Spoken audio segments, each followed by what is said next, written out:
Hey everybody, welcome to the Stash Project September release video.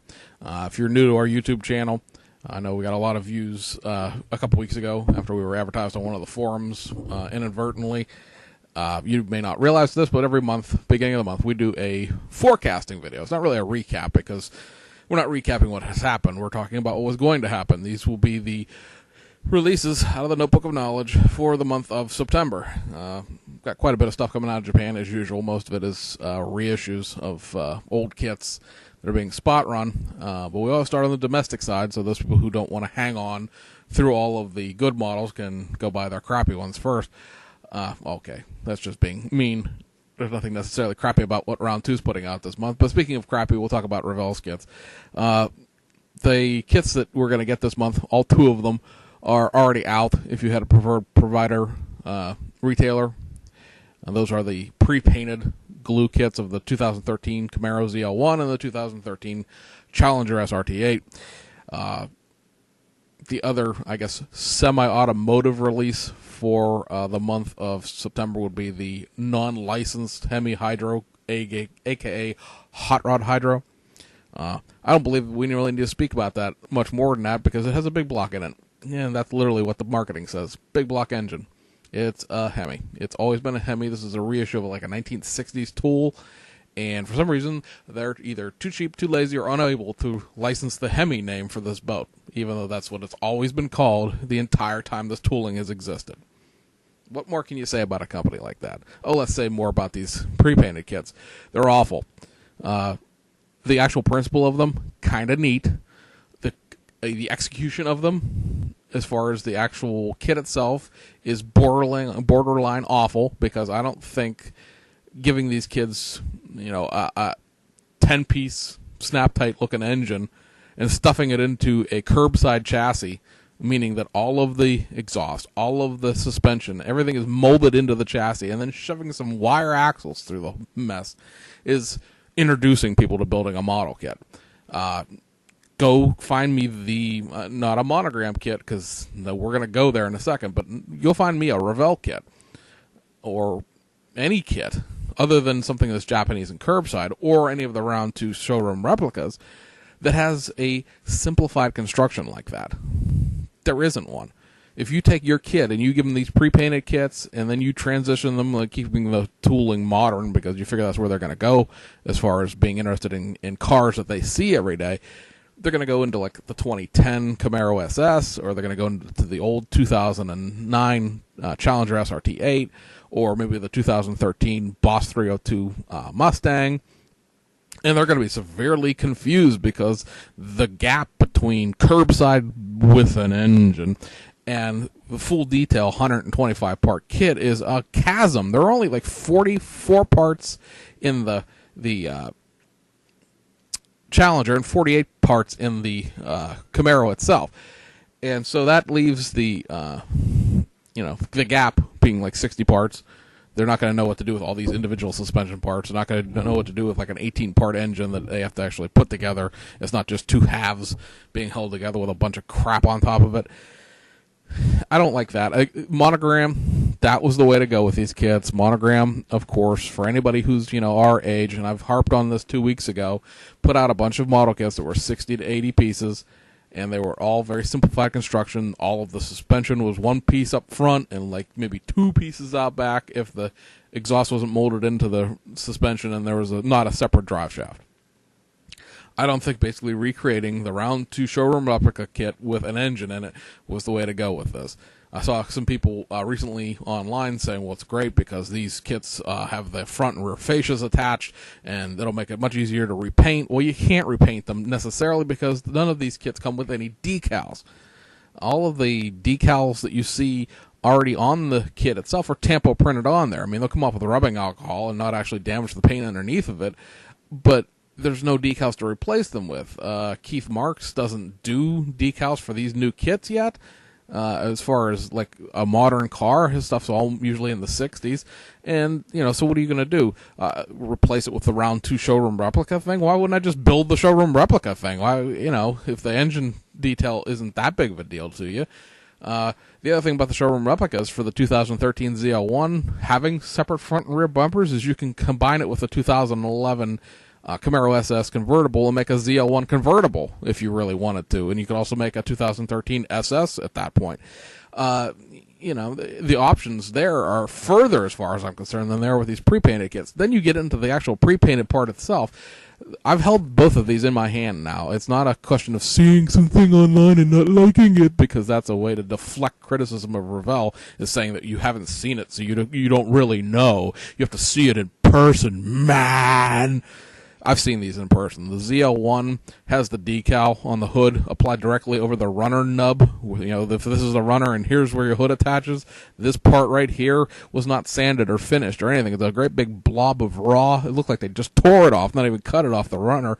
And the decals applied right over it. Now, a complaint has surfaced that both of these kits don't have their mold lines removed. Well, I wouldn't expect that anyway, because nobody's pre-painted kits do. They're painting them and giving them to you to assemble as a shelf model, not to build as some contest piece. But at least with, say, Aoshima's or Tamiya's or Fujimi's pre-painted kits, they all came with all the rest of the parts that they usually came with, including the decals. So if you wanted to strip the paint off and then repaint it and do it yourself, hey, who cared?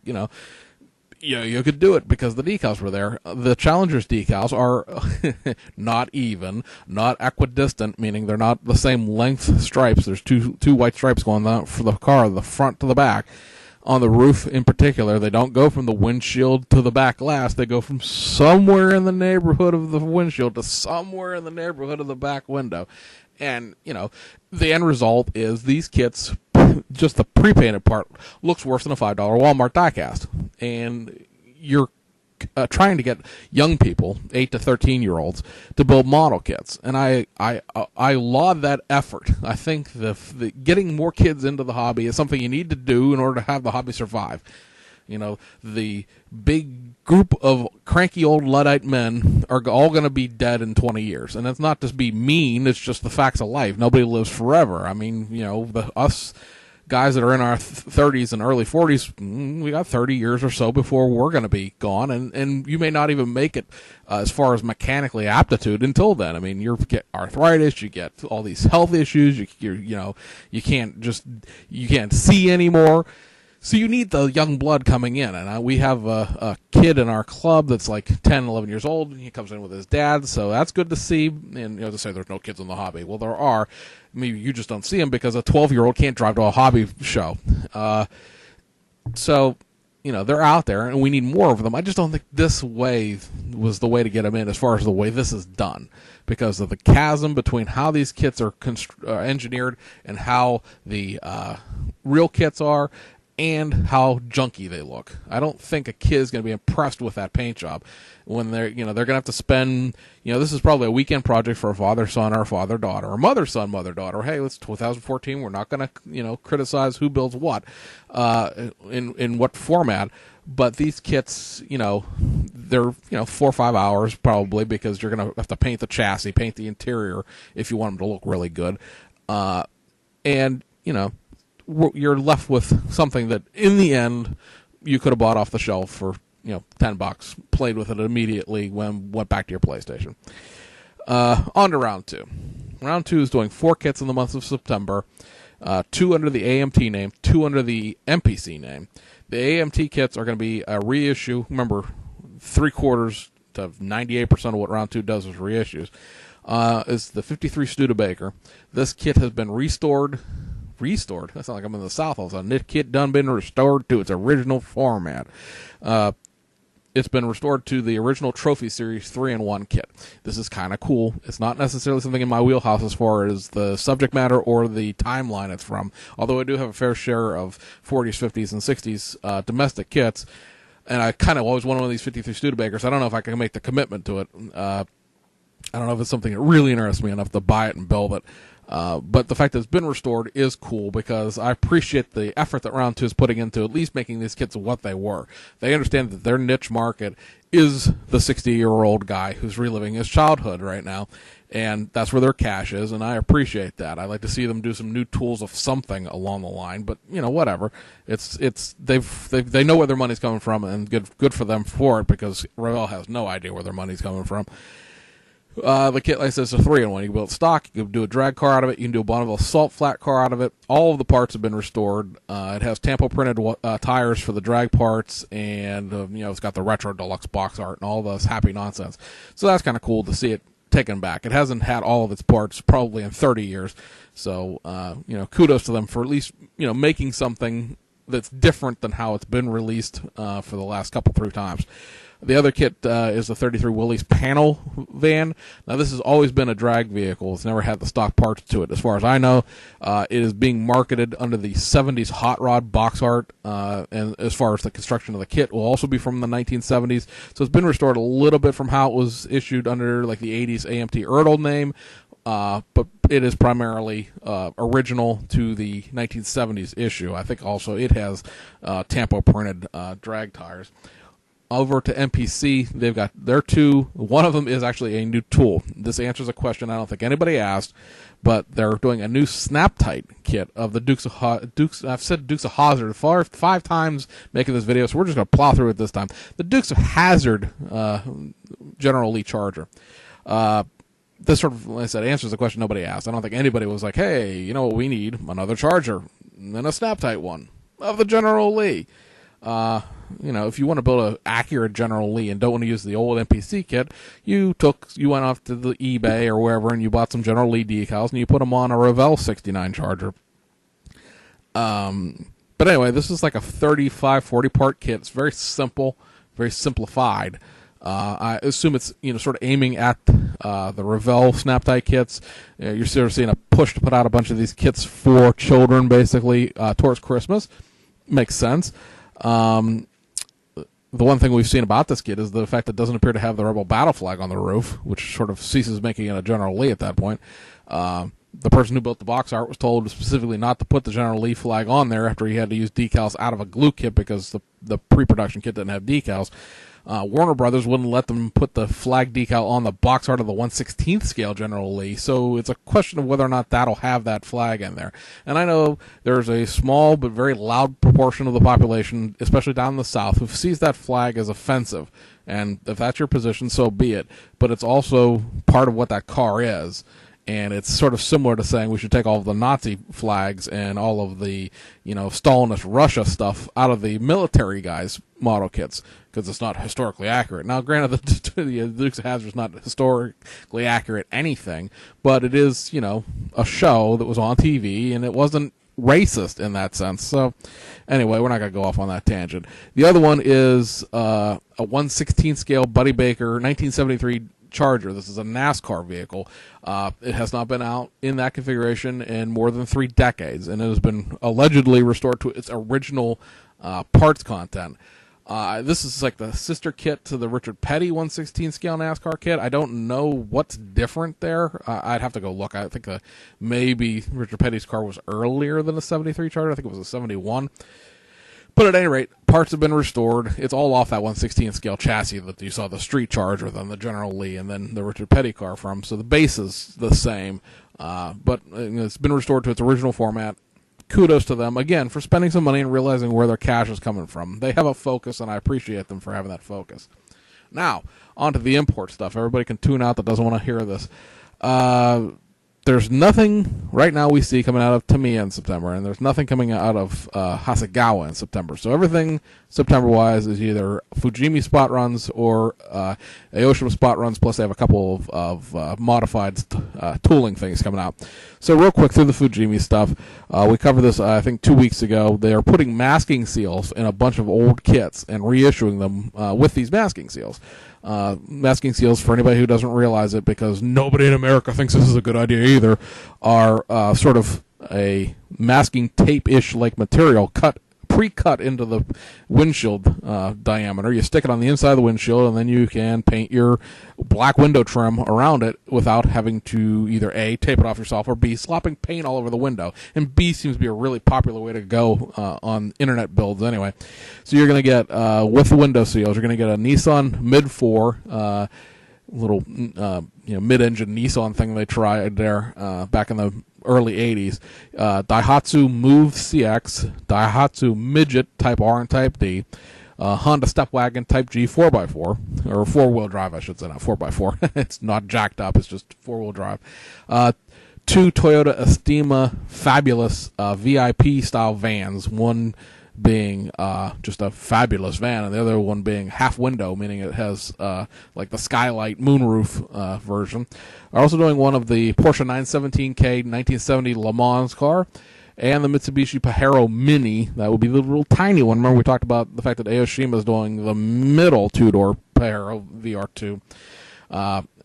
And also they're doing the kit of the Mid-4 2. The Mid-4 2 was a show car in the late 80s that Nissan decided never to make because it was going to cost too much money. So that's sort of a fantasy vehicle. I mean, obviously the car exists. It's in the Nissan Museum, but the car itself never hit the road. That takes us to Aoshima with their laundry list of reissues. We mentioned in the weekly video, if you haven't watched it yet, that Aoshima has like 17 vehicles in their August reissues that haven't come out yet. So they are running behind. Now, how far behind we go, we don't know. We saw this actually, I want to say in the spring, where they almost went 3 months behind on everything, and it sort of had a ripple effect throughout the whole year.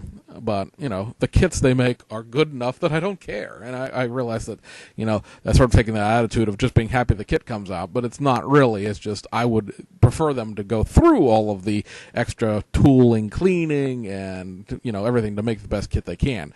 If you look at the McLaren GTR Longtail kits, those things went through 8 tooling revisions before they put the kit out. And, most Revell might see 2 or 3, and they need 5.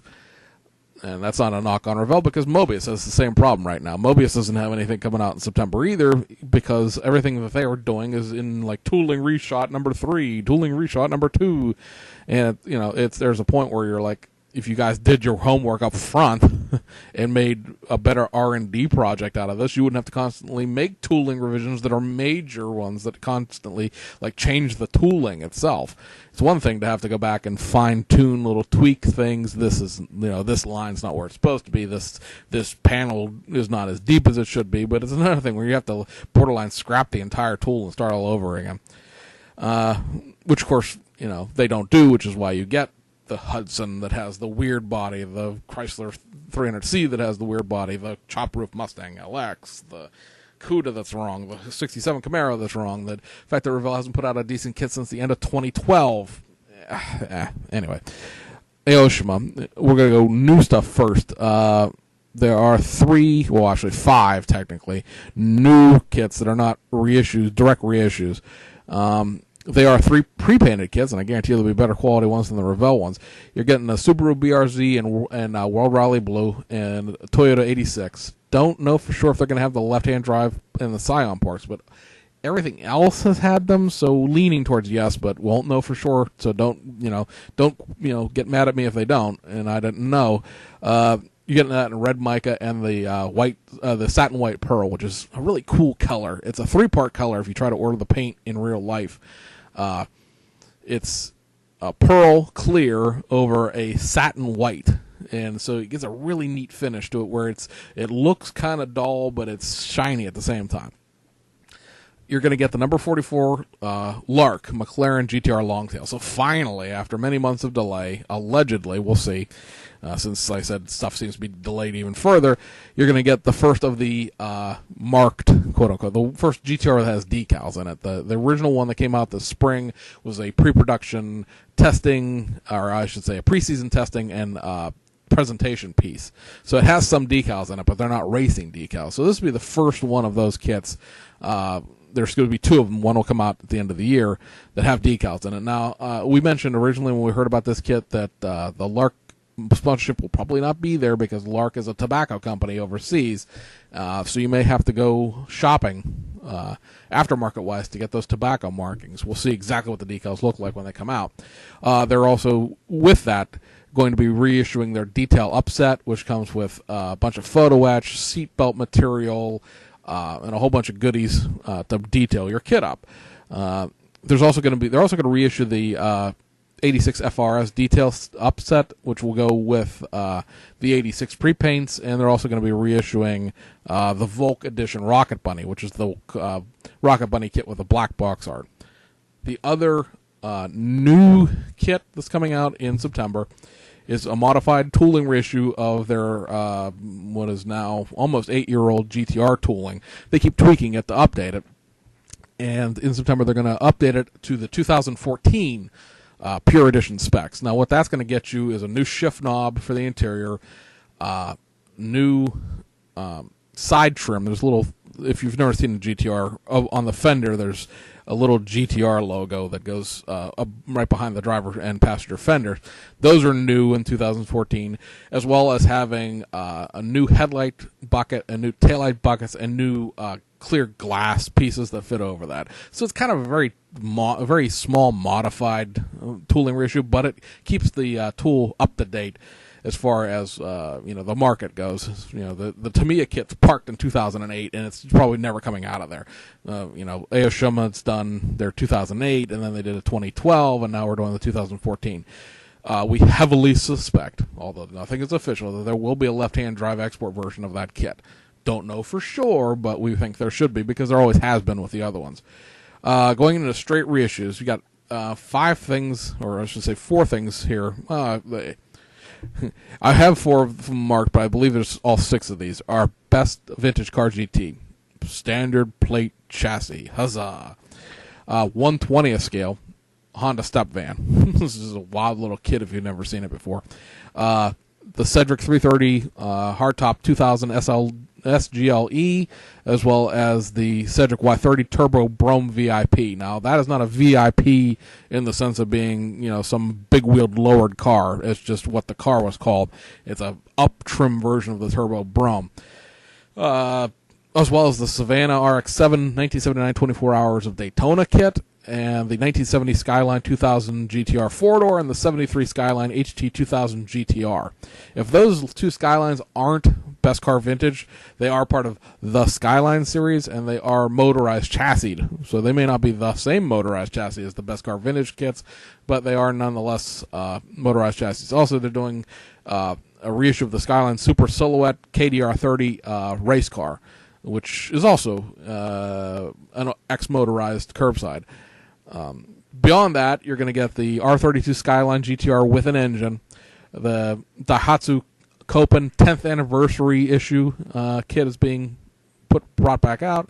Let's see here. The Hot Company 2010 High Ace and the Boxy Style 2010 High Ace. These are both Toyota full-size vans done in VIP style. So they're not stock in any kind of way. They're all, lower, big fat wheels, ground effects, wings, spoilers, the whole 9 yards. You're getting a reissue of the Liberty Walk Ken and Mary Skyline. This was one of the original Skyline Liberty Walk kits that came out. I think this is actually the number 1. I think we're up to number 5 or number 6 now altogether. So it's a reissue of that original kit that came out last year. The Toyota Racing Development A6 Truno. It's a cool looking kit, but it doesn't have the engine that the initial D does. I actually saw this one pop up on Hobby Search's reissue list last week, and I don't know if that meant that this came out ahead of schedule or they just happened to find a restock of that kit. You're going to get the street version of the 2010 or 2008, I should say, Mitsubishi Evo 10 from C West. The Vertex S13 Silvia, the Vertex FD3S RX7, and then 4 wheel sets: the Ativan RSDFs, the Ativan RG3s, the Ativan Racing GTs, and the Enki GTC 01RRs. There's one set of wheels that was supposed to come out in August we didn't mention, and they're supposed to come out in September. I believe those are, the Wed Sports 70s. They're the tires that came, or the wheels that came in the custom version of the Toyota 86, the original kits that were put out at the end of 2012. I do see one other thing here, and that's the fact that I have on here the Abanu Diki Menudo patrol car, the Nissan Laurel two-door unmarked car. Now, it's on here in September, but then we just saw it for the information from the toy show that it was going to be released in December. I don't think they're going to rerun it twice. I'll have to track that down and see if it's still in the September reissues for sure or not, or if it did get moved to December, or they accidentally put it into December and it's not really there. So we'll have to see what's going on with that. But that, folks, is that as far as what is going to be coming out in the month of September. Tune in every Wednesday as we go over the kits as they come out weekly. Tune in at the beginning of the month for our monthly forecast videos. Subscribe to the channel, like us, comment in the comment section, and as always, we'll see you on the other side.